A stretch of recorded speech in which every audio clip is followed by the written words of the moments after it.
మీరు నిన్న వీడియో చూసుంటారు కారంపూడిలో వీడియోలో ఎంతమంది వైసీపీ నాయకులు కానీ కార్యకర్తలు కానీ రాడ్లు కానీ పట్టుకుని స్వైర విహారం చేస్తా ఉన్నారు, నేను చూస్తా ఉన్నాను.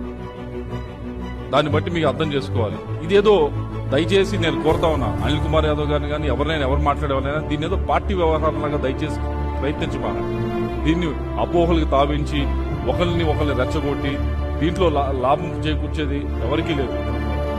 ఆయన బాగానే ఉంటాడు, నేను బాగానే ఉంటాం, మా ఇద్దరికి అయ్యేది ఏం లేదు. నిజంగా నష్టపోయేది ఎవడైతే ఆస్తి పోగొట్టుంటాడో, ఎవడైతే ప్రాణానికి ముప్పు తగులుతుందో వాడు పోతాడు.